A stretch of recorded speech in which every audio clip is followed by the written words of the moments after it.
Okay, so we come to the next set. Read the given passage and answer the questions by choosing the most appropriate answer. We have the set followed by questions as usual. So let me take you through the individual paragraphs. Economic historians have argued that the Industrial Revolution in Britain could not have occurred without the capital that became available from the plunder of India. The sudden acceleration of the revolution in Britain, R.P. Dutt points out, coincides with the establishment of British rule in India. He writes, in 1757 came the Battle of Plassey and the wealth of India began to flood the country in an ever-growing stream. In 1764 came the spinning jenny of Hargreaves. In 1765 came Watt's steam engine, patented in 1769. In 1769 came the water frame of Arkwright, followed by his patents in 1775 for carding, drawing and spinning machines. In 1779, the mule of Crompton, and 1785, the power loom of Cartwright, and in 1788, the steam engine was applied to blast furnaces. These inventions, Dutt argues, did not result from some special and unaccountable burst of inventive genius, but from the accumulation of enough capital to make possible the large-scale outlay needed to turn the inventions into functional fortunes. So, what does the author of this passage do here? It's clear that the passage begins with economic historians arguing something about the Industrial Revolution, but behind it all, the author's intention and objective is criticizing the colonial rule. Contemporary accounts attest to the devastation that followed in India. This fine country, one of the East India's own residents reported, which flourished under the most despotic and arbitrary government, is verging towards ruin. Francis Buchanan, who surveyed the country in the early 1800s, wrote, "The natives alleged that although they were often squeezed by the Mughal officers and on all occasions were treated with utmost contempt, they preferred suffering these evils to the mode that has been adopted of selling their lands when they fall in arrears, which is a practice they cannot endure. Besides, bribery went a great way on most occasions, and they alleged that bribes included, they did not actually pay one half of what they do now." Both agricultural self-sufficiency and what by many accounts was a growing industrial economy were broken down. For the peasant, insecurity, impoverishment and indebtedness followed. The shadow of famine stalked the next century. The new system of land taxes introduced with the permanent settlement of 1793 turned the zamindars, who were originally tax collectors, into landowners with new rights to evict the peasants who cultivated the lands were not paying the revenues. So, in the previous paragraph, the author outlines or highlights economic devastation, and here he's continuing with the same thing and elaborating on how the people of India were impoverished. The first one is 38. According to the passage, which of the options accelerated the burst of inventive genius in Britain? Is it the plethora of inventions in the spinning industry? B, the prevalent custom of bribery in the bureaucracy? C, the funds from its colony that fell into the coffers of the British Raj? Or D, inventions that turned the country into functional fortunes?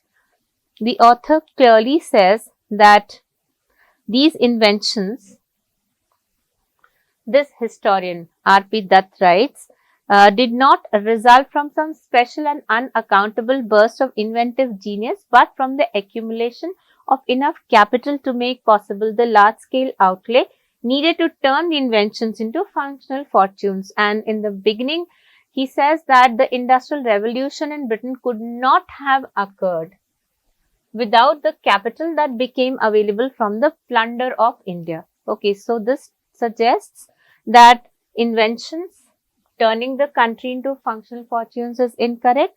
The prevalent custom of bribery in the bureaucracy, the prevalence of bribery was there, but this is not something that accelerated the burst of inventive genius. So this does not address the question.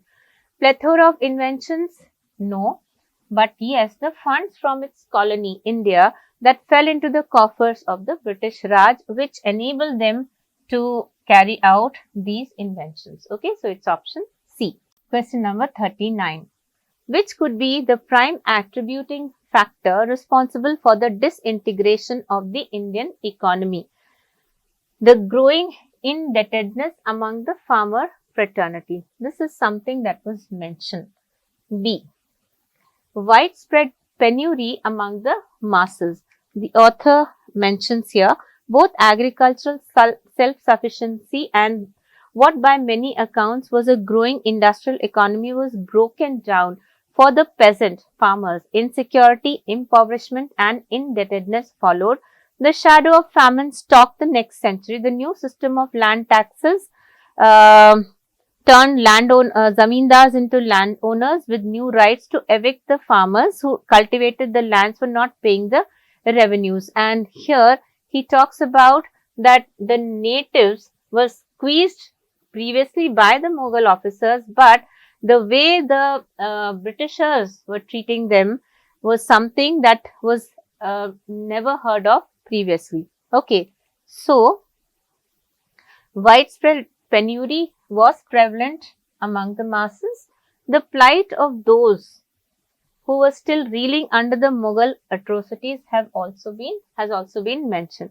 So we go with D as the correct answer because all the three that have been mentioned in A, B and C are factors that the author has presented in his narrative as those responsible for the disintegration of the Indian economy. Question number 40.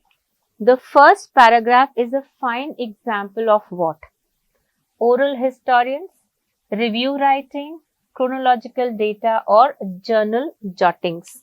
Let's go back.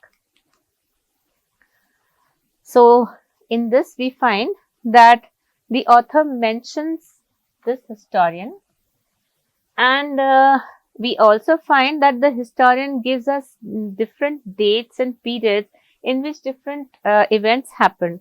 So we cannot consider it a fine example of oral histories, not a review writing or journal jotting, but yes, chronological data because of the reference to so many years, okay, in the decade of, in the 18th century that the author has mentioned. Question number 41. After the permanent settlement of 1793, the turn of events led to what? Did they lead to tax collectors monopolizing the levy on peasants' lands? Zamindars proclaiming themselves to be legal landowners? Mughal officers donning the garb of tax collectors and harassing farmers? Or D. Peasants being forced to become victims of the widespread famine in the country? So, the new system of land taxes introduced with the permanent settlement of 1793 turned the zamindars into landowners, okay, with new rights to evict the peasants who cultivated the lands for not paying the revenues. So, the turn of events led to what? Zamindars proclaiming themselves to be legal landowners. Clearly, this is the answer.